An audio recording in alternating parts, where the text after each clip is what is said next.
A sign once displayed in a prosecutor's office read, "If it is not written down, it did not happen."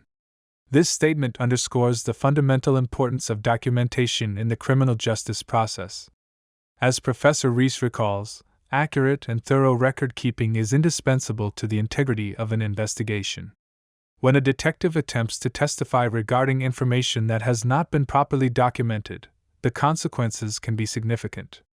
The defense will challenge the detective's credibility, thereby undermining the case and potentially compromising the officer's effectiveness in future proceedings. For these reasons, documentation is not simply a procedural formality, it is a cornerstone of professional practice. In this video, we will examine the role of proper documentation, its impact on the justice system, and the standards expected of criminal justice professionals. Taking field notes, writing reports, and conducting follow-up investigations are some of the most important skills a law enforcement officer can develop. Now, these duties are not usually considered the most enjoyable part of the job, but they are absolutely essential. Good documentation doesn't just keep a case organized, it also helps build your reputation as a careful and conscientious officer. Remember, many different people will review your work: supervisors within your agency, judges, prosecutors, defense attorneys, and even members of the media. Each of them forms an impression of you based on the quality of what you write. And as the old saying goes, you don't get a second chance to make a first impression. This video will cover the first 6 learning objectives in this chapter. They are: 1. Define field notes. 2. State 4 examples of the importance of field notes. 3. Explain why an IBRS may be the future incident report form. 4. Define transgender and gender expression. 5. Explain why issuing a suspect BOLA must be done quickly. 6. State why short sentences should be used in incident reports. Field notes are the shorthand written record made by a police officer from the time he or she arrives at the scene until the assignment is completed. When a police officer arrives at a scene, the first thing they do is start taking field notes. These notes are essentially a shorthand record of everything the officer observes and does, from the moment they arrive until the assignment is completed. Field notes are far more reliable than memory, especially because crime scenes can be chaotic. Multiple people may be speaking at once, emotions run high, suspects and victims may need separating, and officers are often directing emergency personnel or answering questions from supervisors. So why are field notes so important? First, they form the foundation of the incident report, the permanent record of what the officer observed and did. Second, officers often respond to multiple calls before they have time to write a full report, so detailed notes help ensure nothing is forgotten. Notes also allow officers to refresh their memory when testifying in court, demonstrate that a thorough investigation was conducted, and document the presence of evidence to ensure it is admissible.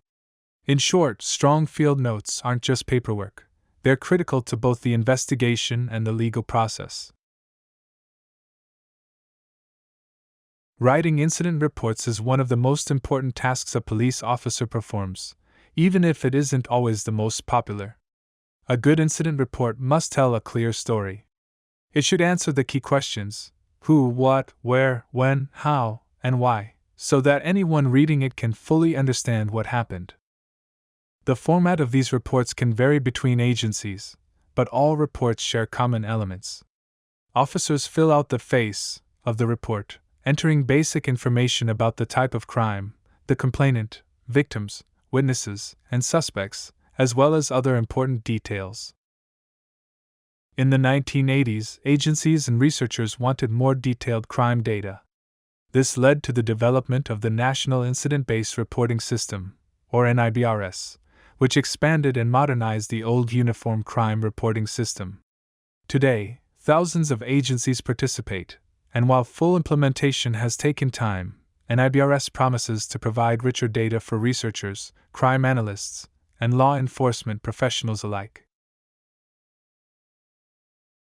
Incident reports can range from basic reports with essential information to more detailed NIBRS-compliant reports. Regardless of the format, certain information is always critical. Officers must record the full names of complainants, witnesses, and other parties. When noting race and sex, handwritten reports use codes like B/F4, black female, while computerized reports have separate blocks for race and gender. Your text addresses the proper handling of situations involving transgender identity and gender expression. Here, I will simply restate what is noted on page 176 of your text. The terms transgender or transgender people/persons are not pejorative. However, transgenders and transgendered are. A transgender person may also find the term transsexual offensive. The phrase cross-dressing is now preferred over the outdated term transvestite when referring to gender expression. When discussing medical aspects, use the word transition instead of pre-op, post-op, or sex-change surgery. Transition is often a gradual process and may not include surgery at all.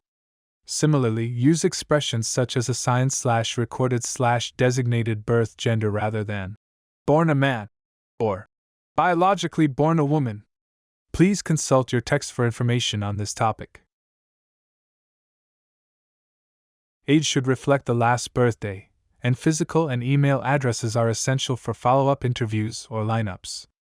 Telephone numbers, including area code, residence, business, and extensions, must always be collected. If a witness can describe a suspect, that information should be immediately entered to allow for a pickup order or BOLO broadcast, helping officers avoid unknowingly approaching a dangerous individual.